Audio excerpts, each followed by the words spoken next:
दिल्ली के रहने वाले आरव 2018 में दिसंबर मंथ में एक मोनेस्ट्री में विजिट करते हैं।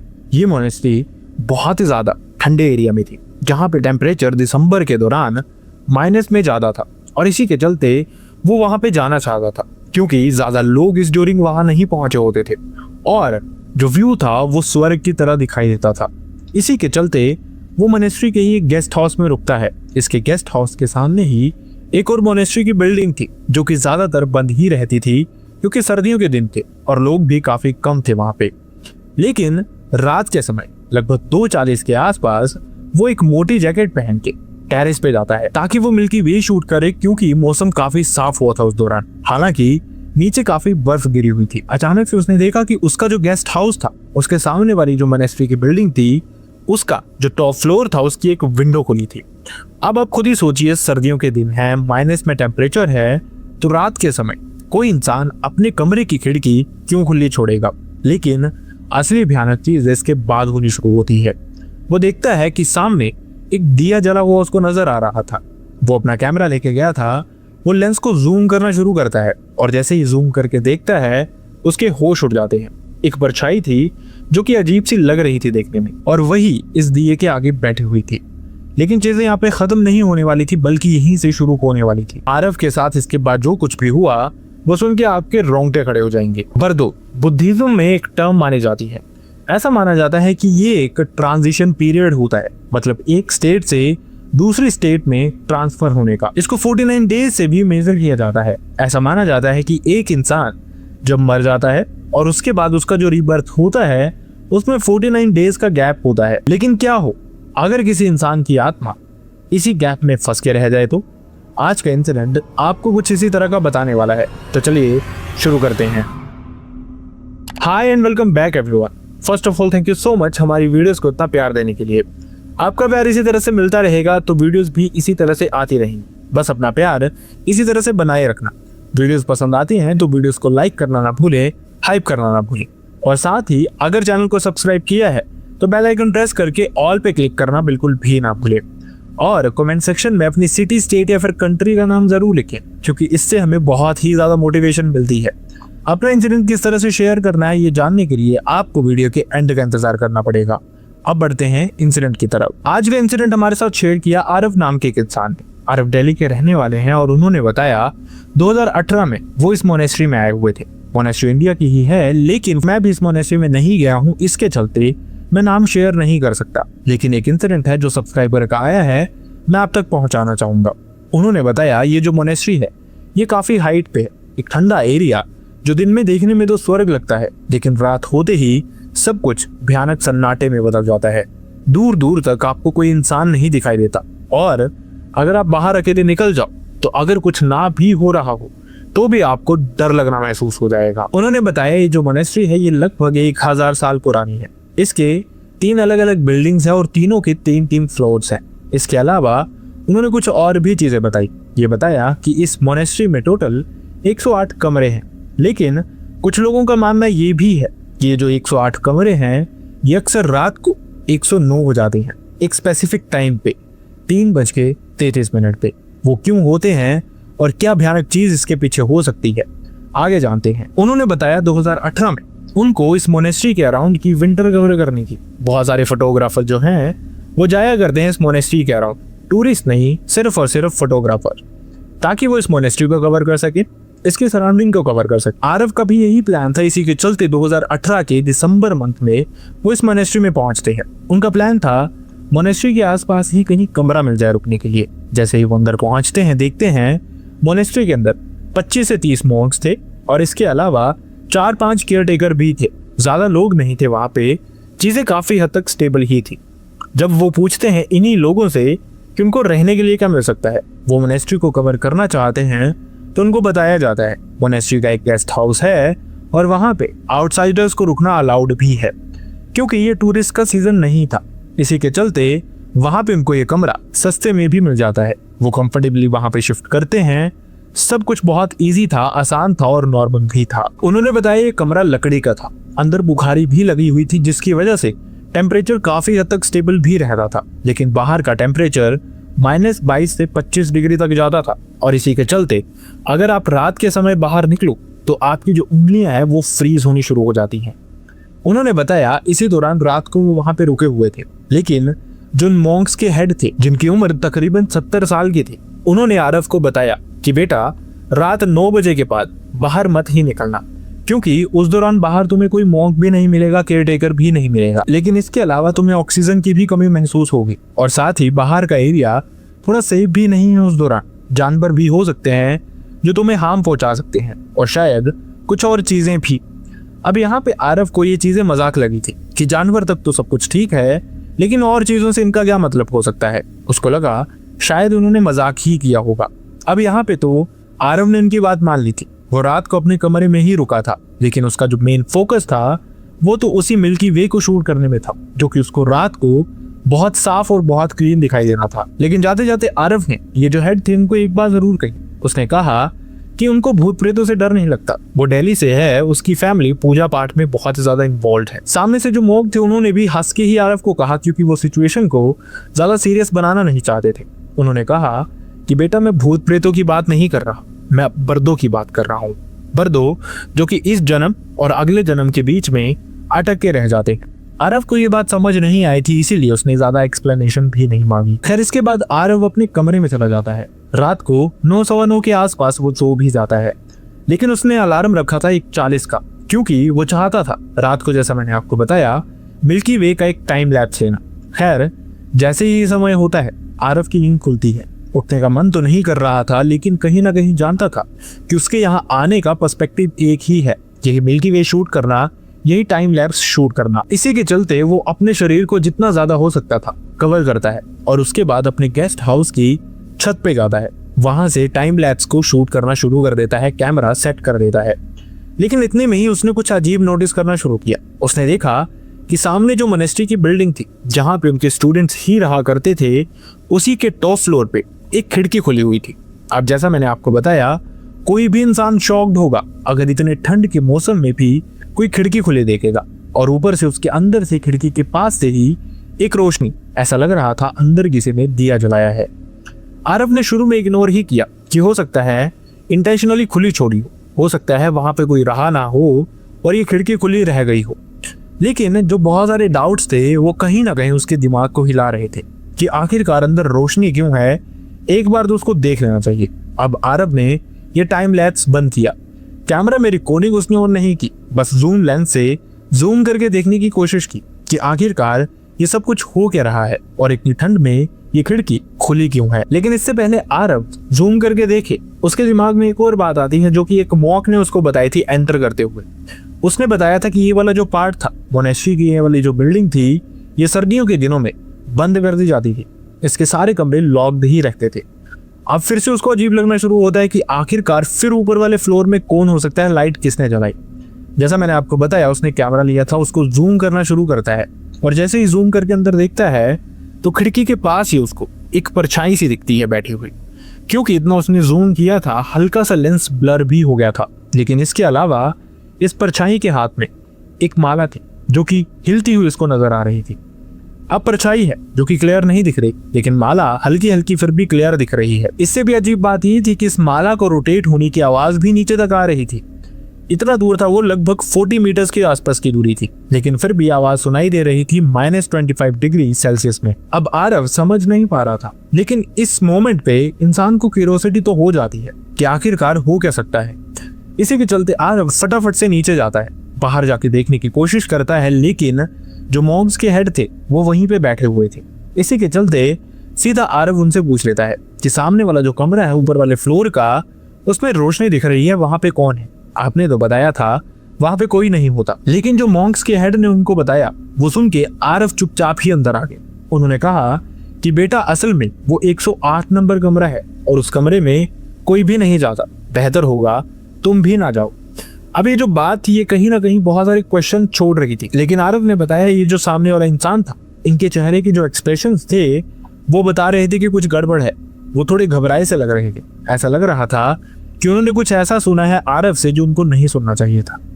इसी के चलते आरव उनकी चुपचाप से बात मानता है, बिना कोई डिस्कशन किए, बिना आगे जाए अपने कमरे में जाता है और सोने की कोशिश करता है। अब इसके बाद आरव अगली सुबह उठता है, अपनी डॉक्यूमेंट्री पे काम करना शुरू करता है। देखते देखते वक्त दोपहर का हो जाता है। वो खाना खाने बाहर जाता है। वहां पे केयर टेकर को अपना दोस्त बना लेता है। इसका नाम था डोरजी। अब यहाँ पे केयर टेकर के साथ वो बातचीत करता है, काफी फेमिलियर हो जाते हैं और रात को ओल्ड मोंग के कुछ टैग लगाने का इनका प्लान बन जाता है। डोरजी आरव के पास आता है। आरव असल में ये राज निकलवाना चाहता था क्योंकि वो जानता था डोरजी को सब कुछ पता होगा। इसी के चलते रात को डोरजी जब आरव के कमरे में आता है तो दोनों ड्रिंक करना शुरू करते हैं। थोड़ी ही देर में जब डोरजी थोड़ा सा हाई हो जाता है, उस ड्यूरिंग आरव उससे पूछना शुरू करता है कि आखिरकार जो 108 नंबर कमरा है जहाँ पे कोई भी नहीं जाता, उसका राज क्या है, वो जानना चाहता है। डोरजी पहले तो हिचकिचाया, लेकिन जब आरव ने थोड़ा सा उसको जबरदस्ती करना शुरू किया तो शायद डोरजी नशे में था, इसी के चलते उसने शेयर करना शुरू कर दिया। उसने बताया कि 1998 में इसी मोनेस्ट्री में एक यंग मोंक आया था जिसका नाम था नईमा, और वो डार्क रिट्रीट करने वाला था इसी कमरे में। डार्क रिट्रीट मतलब कि 49 दिन बिना किसी आवाज के, बिना रोशनी के, बस अंदर कुछ रिट्रीट करना और वहीं पे बैठे रहना चुपचाप से अपने मोक्ष के लिए। लेकिन उसने कुछ और भी बताया। उसने बताया सब कुछ बहुत अच्छे से निकल रहा था, सबको पता था, इसी के चलते उस कमरे में 108 कमरे में कोई जाता भी नहीं था। लेकिन जैसे ही नईमा को अंदर बैठे हुए 47 डेज हो चुके थे, अचानक से कुछ बहुत भयानक होता है। सबको एक चीख सुनाई देती है उसी कमरे से, जिसके चलते जैसे ही लोग भाग के वहां पे पहुंचे थे, दरवाजा तोड़ा जाता है और अंदर देखते हैं तो नईमा बेहोश पड़ा हुआ था। उसको उठाते हैं, जैसे तैसे होश में लाने की कोशिश की जाती है, लेकिन इस सब के दौरान जो उसकी आंखें थी वो बिल्कुल वाइट हो चुकी थी। सब समझ गए थे कि कुछ अजीब तो जरूर हो गया है नईमा के साथ। खैर थोड़ा वक्त लगता है, नईमा को होश तो आ जाता है, लेकिन उसके बाद वो मेंटली स्टेबल रहा ही नहीं था। और क्योंकि वो इस मोनेस्ट्री में ही था बचपन से, इसी के चलते उसको भेजा भी नहीं गया कहीं पे। वो यहीं पे रहता था, बेकी बेकी बातें करता रहता था और कभी कभार सिर्फ एक ही वर्ड बोलता था, बर्दो बर्दो, बस यही वर्ड बोलता रहता था। लोगों ने धीरे धीरे उसको नॉर्मल ट्रीट करना शुरू कर दिया था, क्योंकि जैसा मैंने आपको बताया वक्त बीतता जाता है तो सब कुछ नॉर्मल होता जाता है। टाइम में यही ताकत होती है कि वो सब कुछ हील कर देता है। लेकिन नईमा के केस में शायद ऐसा नहीं था। डोरजी ने बताया 2001 में जो नईमा है वो अचानक से बाहर जाता है। किसी को कुछ नहीं पता कब गया, कहाँ गया, कैसे गया, और बाहर जाके खाई से कूद जाता है, जिसकी वजह से उसकी जान चली जाती है। डोरजी ने बताया इसके बाद नईमा तो इस दुनिया से चला गया, लेकिन ये जो कमरा था ये हमेशा के लिए लॉक्ड कर दिया गया और इस कमरे के आसपास भी लोगों ने जाना इसके बाद बंद कर दिया। लेकिन उसने ये भी बताया पता नहीं कैसे, किसी ने जानने की कोशिश भी नहीं की आज तक। लेकिन दिसंबर के मंथ में 3:33 पे हर रात इस कमरे की खिड़की खुली दिखती है और अंदर एक दिया जलता हुआ दिखता है। और कभी कभार लोगों ने, जैसे तुमने देखी वैसे परछाई भी देखी है, लेकिन कभी कोई जानना नहीं चाहता, आसपास जाना नहीं चाहता, क्योंकि सबको लगता है अगर वो इंटरफेयर करेंगे तो शायद उनके साथ भी वही हो जो नईमा के साथ हुआ। इसके अलावा डोरजी ने यह भी बताया कि अगर कोई इंसान इस परछाई को देख लेता है तो उसको बुलावा भी आता है किसी न किसी रात। अब किस तरह का बुलावा वो एक्सप्लेन ही नहीं कर पाया, क्योंकि डोरजी इस समय तक बहुत ही ज्यादा नशे में हो गया था। आरव ने सोचा बाकी की चीजें वो कल जानने का। उसको वो अपने कमरे में छोड़ के आता है। डिनर आरव का वहीं पे पड़ा हुआ था। वो अपना डिनर करता है और सोने चला जाता है। लेकिन रात की 3:20 के आसपास अचानक से उसका दरवाजा नॉक होता है। अब यहाँ पे आरव समझ गया था कि कुछ गड़बड़ है। 3:20 पे उसके कमरे में कौन ही आएगा। वो पूछता है अंदर से कौन।